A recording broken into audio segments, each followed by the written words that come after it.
Hello and welcome to the After This podcast.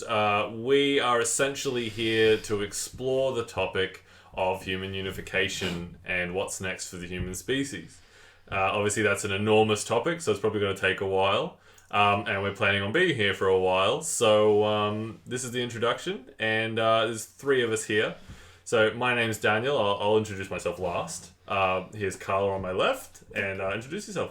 My background, I studied microbiology in uni. I did a master's by research, so I was a research scientist for a couple of years, but decided I hated it. So for the last couple of years, I've been working in the education field, and I've now recently just gone back to study an MBA. My interest in the topic of unification comes mostly because I'm a big sci-fi nerd, and I like thinking about the future and how humanity can organise itself in a better way than it currently does. Yeah, no, cool. Shannon? My name's Shannon, and currently I'm working as a window tinter, but studying a diploma in building and construction because I'm interested in starting from the ground up.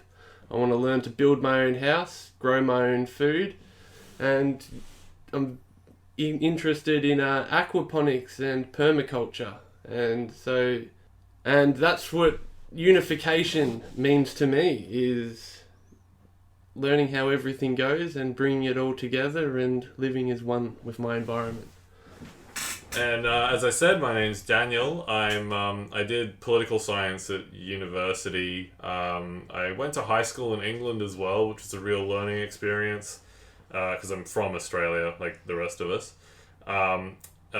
University undergrad with political science, and then I went on and did finance and economics as a postgrad in La Trobe. And essentially what I've ended up with over the course of that was a perspective of humanity, and it didn't really have a grounding or a form for a long time, but I got obsessed with the idea of unification and the idea of it being the solution to so many of the problems that we have. But obviously it's one of those pipe dream solutions that people don't really spend too much time thinking about because it seems too hard. But I really want to bring to the fore and bring to the public and everything else the idea that just because it's hard doesn't mean you shouldn't do it. And just because you can't do it in your lifetime doesn't mean you can't have an impact, can't start something moving, building momentum. So I got really passionate about the topic, and I've been writing and creating content and creating networks and everything else, meeting a lot of people, and this is just the next step in all of that. And we'll go from there. What unification means to me is getting to know, everyone getting to know each other a lot better and just increasing tolerance between everyone's passion. So we all have freedom of expression. Yeah. Yeah, no, I mean, I guess that's the point, is that this is a topic that's extraordinarily large, and there's so many ways that you can look at it and so many things you can take from it that, any one little side or one lens of the topic is going to be, too small to capture the entire thing. So that's why it's having lots of people, and that's why in the future I want to get more people on here, to guest appearance and explain things that we don't understand, because there's a lot of things that we don't understand, so that'll be good. So anyway, so when I say unification, I mean human unification. So the big concept, the idea of human beings creating a singular republic and a single state that effectively we're able to do all these different things with. So obviously we're capable of a lot more than we are now, and obviously there's risks and bonuses and all these different things, and we're going to try and go through everything. So yeah, I think that now in kind of the information age with the internet and globalization, we're finally at a position where that is technologically possible, I suppose. Yeah, I mean, exactly. So it's an interesting time. Yeah. I mean, the thing is that you look at 100 years ago or something, the amount of time it took to go from one side of the world to the other, This is before they had really functioning aeroplanes, or when they were just starting. The thing is, you take a ship or something, and your grandparents tell you about it. It took 9 months to take a boat from England to Perth or something, and then they'd migrate to Australia. And yeah, my dad did that. no, exactly the same thing. I think a lot of us. I think a lot of our ancestors did that because flying wasn't an option. And even if you flew, those planes flew like 10 kilometers and then had to go down to the ground again. Like. The world is insane now. It's 24 hours from one side of the world to the other. And the main thing that's holding us back now is human psychology and the capacity that we have to see and to imagine 7 billion people and hold that idea in our heads. Yeah. No, it's we have a problem with scale, especially when we spend a lot of our time looking right in front of us and the fields and grass and trees and whatever. There's we get fixated on the things that are in front of us, and especially when you don't travel, if you don't travel and you sit in that same spot for a long time, it does form your mind. It does change the way you think.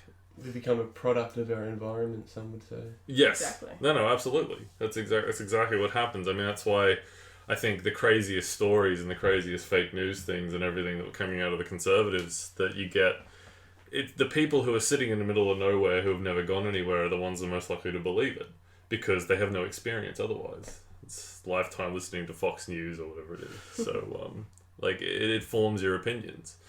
So, I mean, okay, so the general question I had to begin with was, I guess that's the thing, is where does it sit in people's minds? Like, completely starting from nothing, you're a random person on the street, and someone just asks you, someone you're actually going to talk to, they're not crazy, someone just asks you, where does unification sit? Like, when I say human unification to you, what's the first thing popping into your head? Like, where do you think that sits? To be perfectly honest, the only time I've heard that phrase is from you. So I think the man in the street probably knows nothing about it. No, exactly. Yeah, I guess so. And so that's the thing. Like what? Okay, so they don't know anything about it. What's the next thought? Like what? Try and put yourself in the mindset. What's the train of thought? Because I've probably thought about it more than anyone. I think skepticism that it's possible is a big thing. I mean, people talk about how the UN is ineffective and this is just kind of trying to something that's even more difficult than that. The UN is grossly ineffective, but yes. No, absolutely. So, what do you think? Well, what comes to mind when I hear unification is humanity's unification with nature, and that comes from communication and tolerance from within ourselves as a species. And I just personally believe that materialism is what has disconnected us from nature, and that is what is taking us away from unification within ourselves as a concept. I think the materialism thing also, you kind of, people don't like to think about the wealth disparity that exists in the world, and if you're talking about entire human unification, you have to acknowledge the fact that a very few people have most of the resources and most of the material wealth. And as people who benefit from that, the three of us and most of the people we know, it can be a bit of a scary topic to think about. Yeah. No, absolutely. I guess it's terrifying, the thought that, those people on the TV that you see that live in mud huts or something, suddenly you're going to be there yourself. And I think that's what people think. Like, or they that think you're responsible for them. Yeah, exactly. And I guess that's the thing, is that economics is much more complicated, but it's the face value of it is effectively everyone thinks that they're going to be put on par with the worst parts of the world, and that's where it's going to stop. I guess it's like, oh, my life's hard enough, why would I want to make it harder? And I guess that is the instinctual response, that's people. It's funny, actually. You look at the medieval era and the way that they saw economics. Everything was thought of as zero sum. They had no idea that in economic theory, economies grow. The more people have money and the more everything else, people start doing things and investing, and you create a growing economy.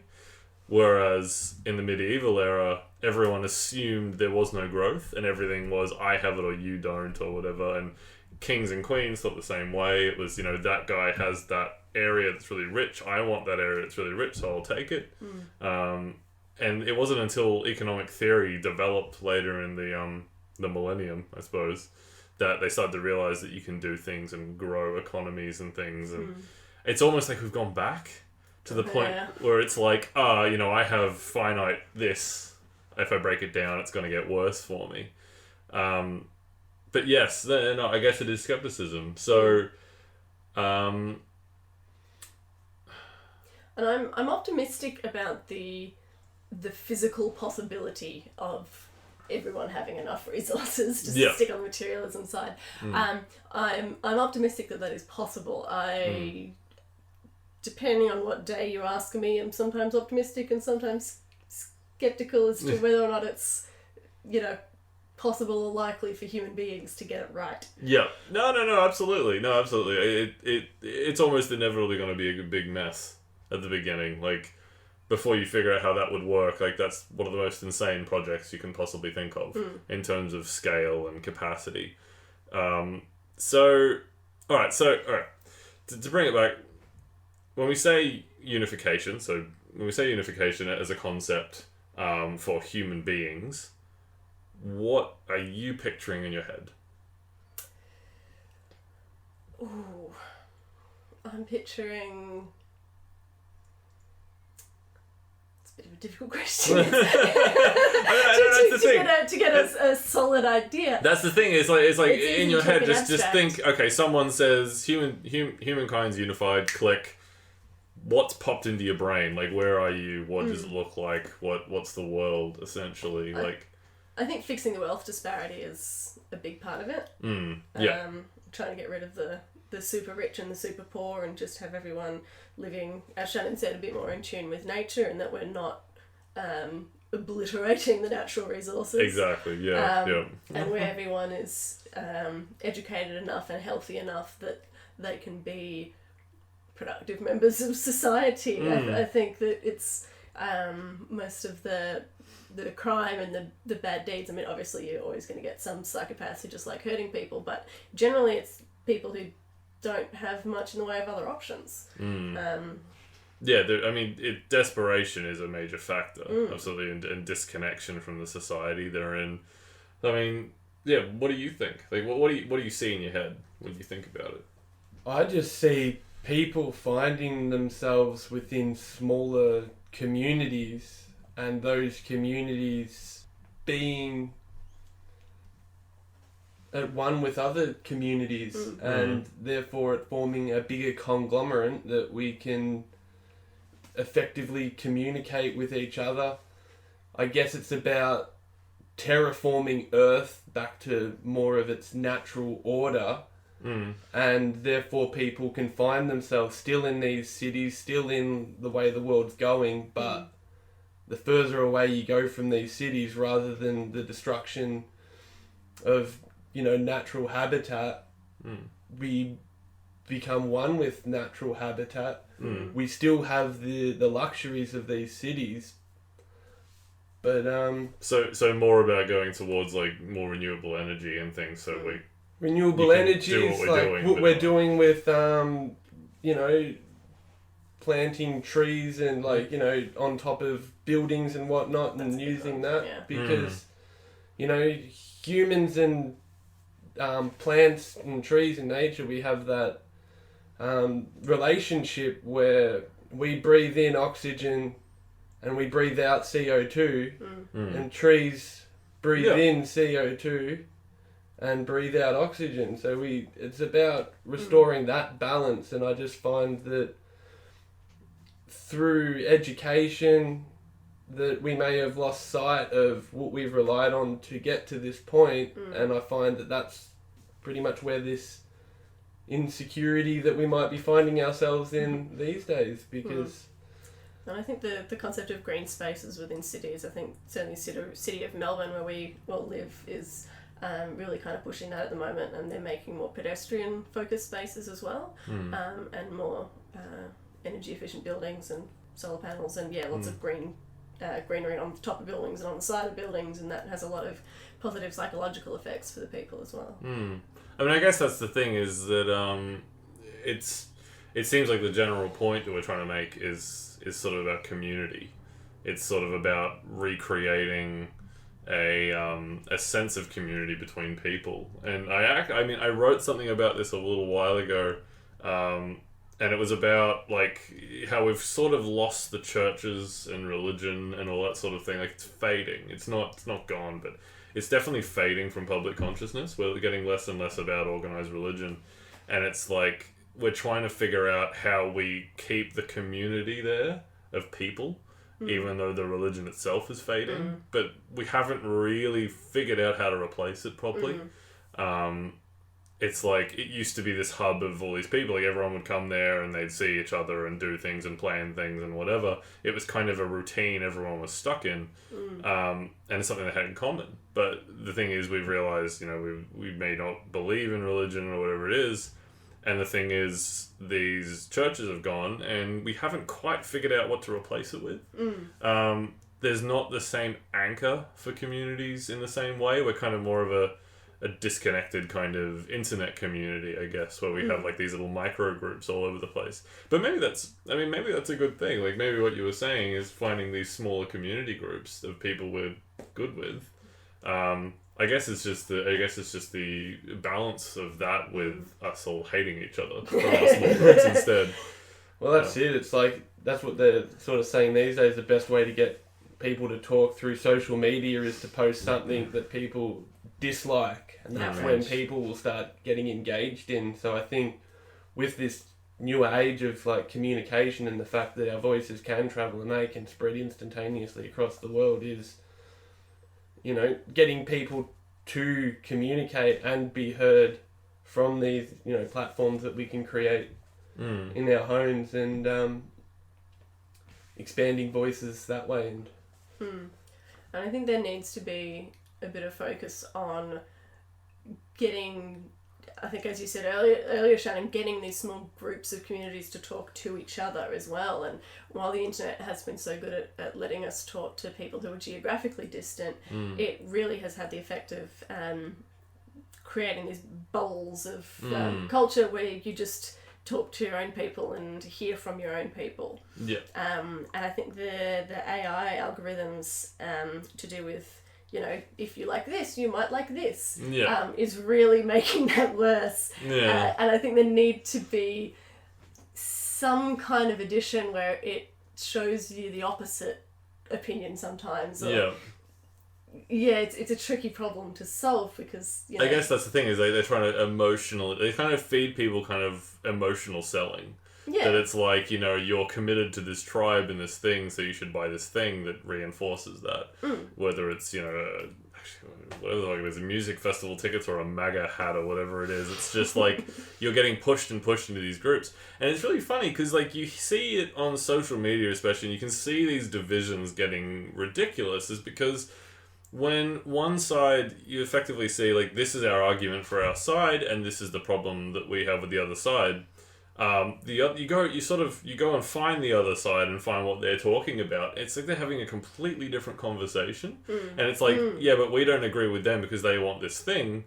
But it's like, it may be one thing they mentioned once at some point that they don't really want that way, but they've blown it up to be a huge meme. And because no one's talking and everyone's just communicating through memes, it's like, it's just become this thing where everyone's firing up, and they find the worst thing on the other side that one person believes, and then turn it into a meme, then everyone thinks the other one thinks it. So you end up with these wildly distorted ideas of what everyone wants. Exactly, yeah. And I think it's creating this perception that we're just irreversibly divided into these two groups that think the other one is completely fucked. Like, it's like the stuff that I've seen from both sides, and it's like you go over and you see it doesn't correlate. Like, it's completely broken. And a lot of it comes down to psychology as well, and just to the structure of the human brain. We evolved to be living in small tribes where everyone needs to work really hard so that everyone has something to eat. And the world that we live in now is not the world that we're evolved to succeed in and to thrive in, and it's actually in my mind I think it's vaguely similar to the algorithm showing you more of what you already like. We've built this world based on what we like and what makes us feel good, and it's not necessarily the best for us. It's just what we want on a surface level, like having sugar addictions or something. Like we just pump ourselves full of something that's bad for us because it feels good. I think we also have that like ingrained behavior of red team versus blue team. Yep. And like you often see it like on the sporting field that there's that fierce competition, and it's not till after that competition that they shake hands. But during that fierce locked battle, there is no backward step for compassion. It's fight. It's like I saw this really funny comic, and I can't remember where I saw it, but it was literally this guy has a blue flag, and this guy hands this other guy a red flag, and he sees the guy with the blue flag, and he's just like, "Well, fuck that guy." And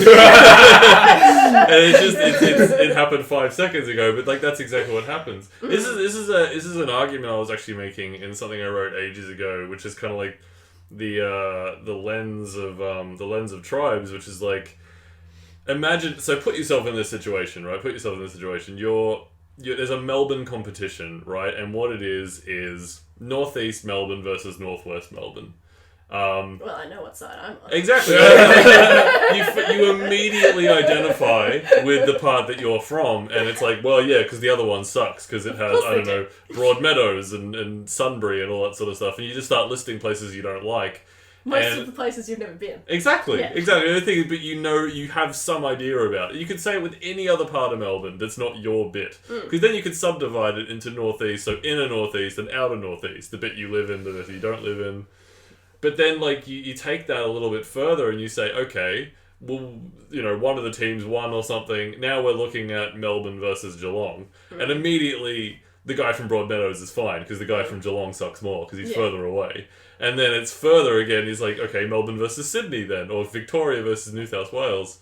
And it's just this idea of your tribe is completely controlled by what it's related to, the frame of reference. So, yeah. So, would you then subscribe to the idea that if we discovered aliens, that might help human unification? Absolutely. I agree. That's what Independence Day is about. And asteroids. Yeah. Like a couple of days ago, there was one that just missed the Earth, and it's like, so we didn't what's notice. everyone talking about? Like, it hasn't even come yet. It's like, well, one just nearly hit us. No, exactly. It's frame of reference. It is, But just to go back on that Northeast versus Northwest, I do feel we are getting further away from that, because, like, just on a local government point of view, the West used to have a lot less, like, nature. Like, for example, in the East, where it was a lot more green, we used to have, like, local government would have, if you're doing a demolition on a house, you have to protect the trees. Whereas on the West, they didn't have those laws where you could destroy the trees and there wouldn't be any sort of fines or repercussions. But I find that it's like, that we definitely are taking steps towards, I guess, uniting the sort of the bureaucracy between the over governance and like the different levels of the council and state and federal government and that sort of stuff in this country in general. Yeah, exactly. As things get centralized, like they can start to get brought together a bit more. I mean, like with the War of Independence in America, the states of the US really didn't like each other. They actually, like, a lot of them had a serious issue with some of the other ones because they thought that they were, run by bad people or whatever it was. But then suddenly, like, you throw in the question of having a revolutionary war against the British because suddenly they had no representation but they were getting taxed. Then suddenly they're like, oh, well, yeah, you suck, but I hate the British more. So then all of a sudden they all get together and they fight a revolutionary war and they create what is the biggest and most commercially successful thing that has ever existed in human history. But if the British had been less shit to them, what would we have there now? Like you had states that didn't really like each other that much, that had different like subsects of Christianity and everything. And this is back in the day when subsets of Christianity hated each other like way more than anything you see now between them.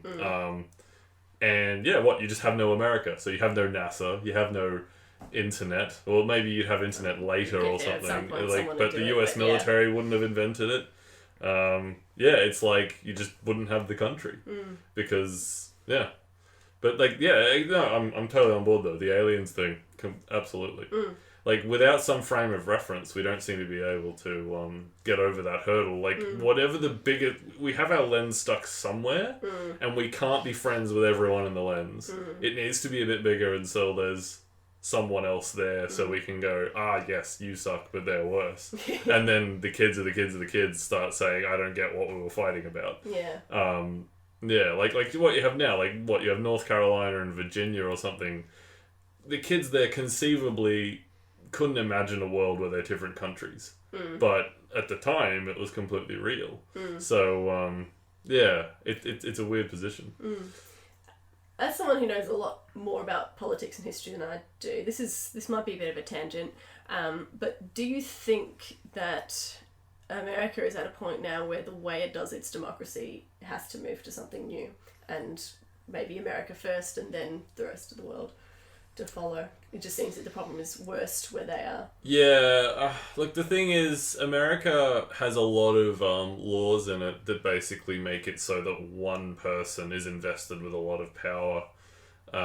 Like in the parliamentary systems that we have with cabinets and things, like it's called the Westminster system, but they have like a cabinet of people that kind of have shared authority. But one of the biggest things that America has that they honestly have to change is preferential voting. Oh my god. Because the thing is, it's literally you get a voting slip and it's like, pick your person. It's so crazy. And then all they need to do is scaremonger the crap out of people about the alternatives, and then there's no way you'll take a gamble on anything other than the one that's worse. The one that's better of the two evils. In the American system, it'd be crazy to vote for a third party. Yeah, exactly. Yeah. And that's Whereas the thing. here, like, you can do it safely. Yeah, exactly. So, like, for anyone who doesn't understand, listening, that essentially the preferential system in Australia and some other countries is where you basically say, look, my number one pick would be this guy, but I'm allowed like 5 other or as many picks as I want. You can write as many as you want. There's just a minimum number.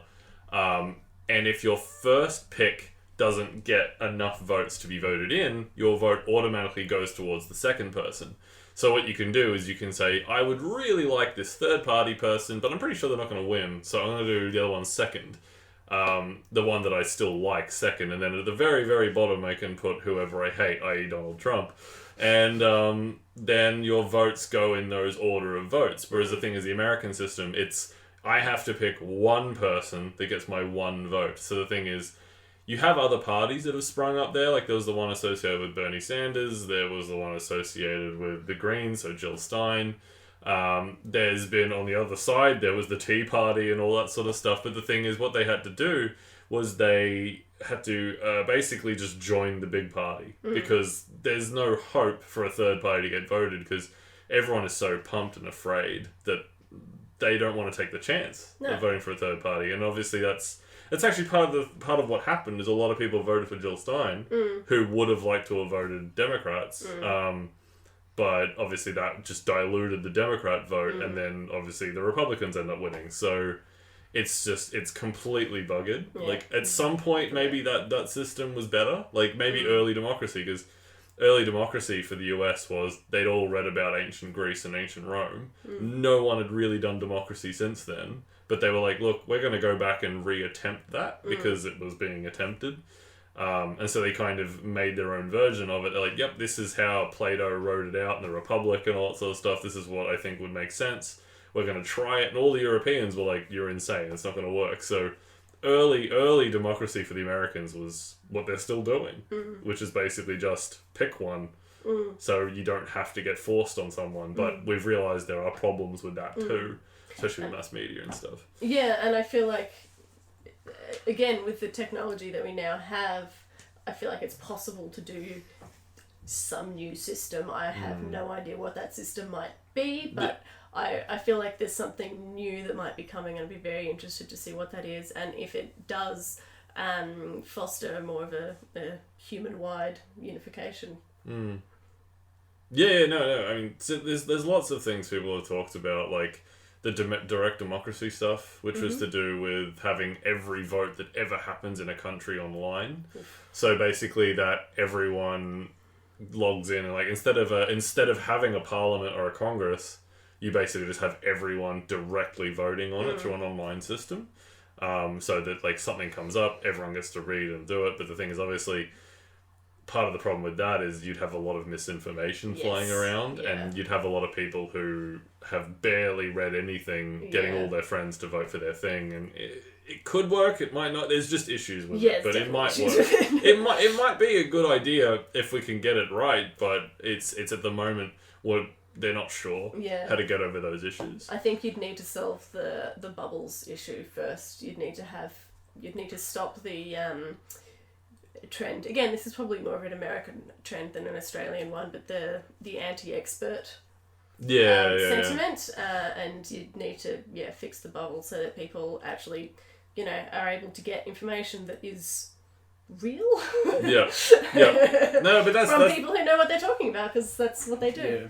No, that's exactly right. But I mean, with the globalization of culture, the thing is, what is happening in America is what's happening everywhere. Yeah. So the thing is, they get an anti-vax movement. Everyone gets an insane anti-vax movement. They get this, they get this. Like, everyone follows now. The thing is, it's we have to get past this idea that we're still separate cultures. Because we are a Western culture, like that's just it's one thing. Like voting for Boris Johnson in the UK is the same thing. It's the same people who are pro Donald Trump. Like that's the thing, is it's like there's so much intermeshing of everything. I wouldn't even be surprised if a lot of the stuff that people vote for Scott Morrison is because they're the same people who like Donald Trump and Boris Johnson. Like it's kind of like it's a big blended thing. And, I mean, in a way that's a positive, because it means we're all starting to think as one culture. Because it is hybridizing, but at the same time, it's also got downsides. So our concept around the idea of human unification and what it is, effectively, like most people, we don't really have an idea. Like, we have concerns. It seems extremely vague. We don't know what it is, and that's probably where everyone is, and that's totally fair, because I mean that's what I've seen. Because when I brought it up, it's like when I brought it up to people that know a fair amount about different topics and things, it's like there's a kind of there's a pipe dream rejection, and the thing is, it's like fair enough, because like it's such a massive question, it's such a massive task. People are like, oh god, don't even start, that's too big a question.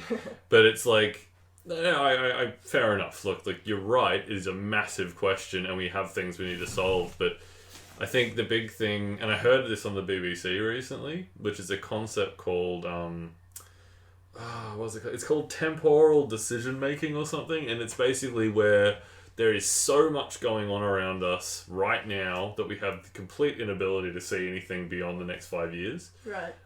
It's that we're so swamped. I think it was called it's temporal something. But it was basically, there's way too much energy being expended on what's happening right in front of us. Yeah. That we can't possibly look at anything that's further away. And that's actually another one of the downsides of democracy, is if you've got the leaders changing every 4 years, it's very hard to plan more than 4 years in the future. At least if you've got a king who's going to reign for 60 years, they can make long-term plans. I'm not at all saying we should abandon democracy, but that is the downside, though, isn't it?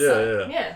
No, you're absolutely right. No, that is the other side of the coin of having a democracy. It's like, that's what I remember when I was doing it at university, is basically you come to the conclusion that the ultimate best form of government would be some kind of immortal lifetime emperor who is 100% benevolent. Yes, like, he knows everything. It's basically you have God or being she. like, oh yeah, okay, yeah, he or she, okay, amorphous individual who is God of some kind, who basically makes all the decisions, never dies, can think infinite years in the future and it has ultimate power over everything. That'd be great. Unfortunately, we're human beings. Yes. Sounds like you're talking about the collective conscious. Yes. Okay, yeah, no. So that sort of leads us into like the AI sort of space and things like that, and that is actually something that people have mentioned before, which is basically like the idea of having an AI that acts as God, essentially, that has ultimate power over everything. But then, of course, it's like, what's defining the protocols for the AI? Yeah. Like, is it truly That's thinking for it's itself, always, or it's always going to be written by humans? It's like the algorithms that they've written that are really good at identifying skin cancers, better than doctors at doing that. On Caucasian skin. Yeah. They can't do it on darker skinned people. Yeah. So yeah, the foibles of humans is always written into the AI. And that, exactly. So, I mean, the technology and anything we create is going to be a reflection of ourselves and what we already think. And that's the thing, is you need to get to some kind of AI that thinks for itself, that's able to auto-correct. But then what's to stop it auto-correcting and nuking a continent? Yeah. Because it's like, that's a problem, boom, kind of thing. It's like, I can see the logic of it, and like, if you could get it to a point where you could trust it and you understood it well enough, it would probably be not a bad idea, but it would take a lot of work to get there. But I mean, I guess that's the point though, isn't it? It's like, that's the point of what I'm trying to get at here, is that like, we need to start thinking about things that are actually going to solve all our problems, because if everything is a band-aid solution, if everything we do is like this ad hoc, like strap it together, it works now, great, awesome, thumbs up, and you're not really thinking in terms of 10 years, 20 years, 30 years, like, you're just going to be running into more and more problems. I mean, it's exactly the reason why we have the global warming problem now, is that people 20 years ago, 30 years ago that knew about carbon buildup didn't have enough political clout to stop the industrialization process or to like change it to be cooperative. Like, that's the thing. Fundamentally, industrialization is not a major issue. It's just they need to invest a lot of money to redo the power systems and the output systems and the way that it refines things, so it's not spitting like horrible amounts of stuff into the air and all that sort of stuff, which is expensive. So, all right. So look, so the topic is essentially, it's a massive idea, and it's not that we don't need to think about it and we don't need to plan for it and we don't need to invest time into it. It's just that it's a very big deal. Yes. And I think one of the big things that I've run into a lot is, and this is something that I've had to argue with people about several times, is the automatic knee-jerk response primarily from Americans is that you're talking about global communism. That's communism. Yeah, like that's the thing. It's socialism or communism, and shut up and it's done kind of thing. Which is actually what communism. The idea of socialism and communism. That's kind of why they called them the internationals. The idea was that it was meant to be all these different people in all these different countries would rise up in their respective countries, make communist governments, and unite them into one mega state. The idea was to get rid of countries. So it's kind of like the same thing, but at the same time they had all this other shit to do with like destroying the economy and everything else that be involved. That was like good and bad, definitely. Yeah. Cool. A good inspiration for it, but it just not. They had a lot of ideas that didn't work as well, but this is written at a time. I mean, the Communist Manifesto was written at a time when you had no unions and you had no anything, and basically you had people and kids dying in factories and arms getting sliced off, and employers would be like, here's $5, and then they could never get work again, and like it's stuff like that. And so there's this society that was incredibly upset and frustrated with the way that the economy worked. That basically employers were like gods. Because you had debtors' jails, so if you fell into debt to someone, you would go into a specific prison for people who were in debt to someone. Like, the level of human rights abuse that happened in the Industrial Revolution to people that didn't have capital and money was insane. And that's sort of where it came from. But I think certainly in some places in America the situation is getting pretty freaking dire. Yeah. And it might be ready to spawn some new thinking in the same way. Maybe, yeah. I mean, that's the thing. America is so ingrained with this distrust of government. Yeah. Like, if the government touches it, it's automatically poisoned, Yeah. kind of thing. And it's like, how do you break that? Like, how do you change it to the fact that, you know, governments are the only thing that has any ability to control what business does to people?